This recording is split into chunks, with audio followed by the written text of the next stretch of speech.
வணக்கம். இன்னைக்கு நம்ம சேனல்ல நம்ம ஒரு சிம்பிளான ஈவினிங் ஸ்நாக்ஸ் ரெசிபி தான் பார்க்க போறோம். தட்டை. இது நீங்க 2 வாரம் கூட ஸ்டோர் பண்ணி வச்சு சாப்பிடலாம்.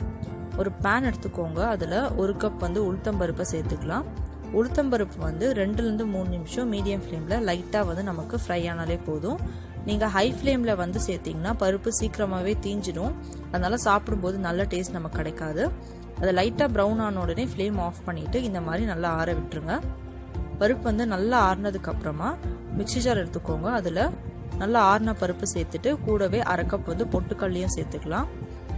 இது ரெண்டுமே நல்லா ஃபைன் பவுடரா நம்ம அரைச்சி எடுத்துக்கலாம். விருப்பம் இருந்தா இதுலயே நீங்க கொஞ்சம் காஞ்ச மிளகாவும் சேர்த்துக்கோங்க.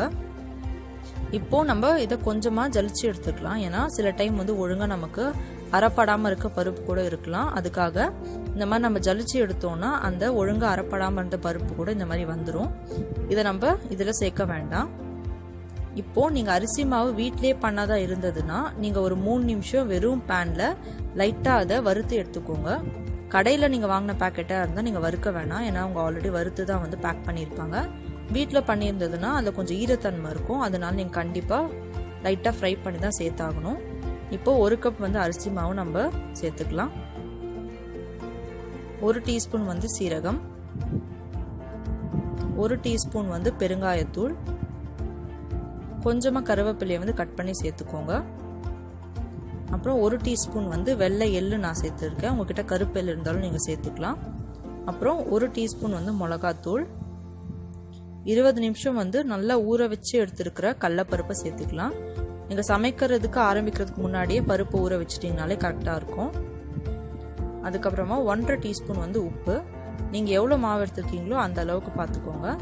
அப்புறமா 2 டீஸ்பூன் நார்மல் ரீஃபைண்ட் ஆயில் சேர்த்துட்டு முதல்ல இந்த மாதிரி நல்லா பிசைஞ்சுக்கோங்க. அதுக்கப்புறமா கொஞ்சம் கொஞ்சமா தண்ணி சேர்த்து நார்மலா சப்பாத்தி மாவு எப்படி பிசைவீங்களோ அந்த மாதிரி பிசைஞ்சுக்கோங்க. தண்ணி நிறைய சேர்த்துடுறீங்க அப்படின்னு நினைச்சீங்கன்னா கொஞ்சம் அரிசி மாவு போட்டு நார்மலா நீங்க அட்ஜஸ்ட் பண்ணிக்கோங்க. கொஞ்சம் கையில எண்ணெய் சேர்த்துக்கிட்டீங்கன்னா இந்த மாதிரி உங்களுக்கு உருண்டை பிடிக்கிறதுக்கு வசதியா இருக்கும். ரொம்ப ஹார்டா இருக்கக்கூடாது. ஓரளவுக்கு ஸ்மூத்தா இருந்தாதான் நமக்கு ஒழுங்கா தட்டை வரும். இப்போ ஒரு பிளாஸ்டிக் பேஸ் எடுத்துக்கலாம். அது பிளாஸ்டிக் கவர் நீங்க பால் பேக்கெட்டா எடுத்துக்கோங்க. இல்லைன்னா நார்மலா எண்ணெய் கவர் வரும் இல்லையா, அதுல கூட நீங்க பண்ணிக்கலாம். முதல்ல இந்த மாதிரி சின்ன உருண்டை எடுத்துக்கோங்க. நம்ம கையிலே கொஞ்சம் எண்ணெய் தடவி இந்த மாதிரி தட்டி எடுத்துக்கலாம். சில பேருக்கு இது வசதியா இருக்கும். சில பேர் ஒழுங்கா வராது அந்த மாதிரி பண்றதுக்கு. அதனால இந்த மாதிரி ஒரு பிளாஸ்டிக் கவரை அந்த உருண்டை மேல வச்சுட்டு இந்த மாதிரி ஒரு பேஸ் ரவுண்டா ஈவனா இருக்கிற பேஸ் எடுத்து இந்த மாதிரி பிரஸ் பண்ணி விட்டீங்கன்னா அது இந்த மாதிரி ஈவனா நமக்கு ஷேப் கொடுத்துரும். இந்த மாதிரி கூட நீங்க மெத்தட் யூஸ் பண்ணிக்கலாம்.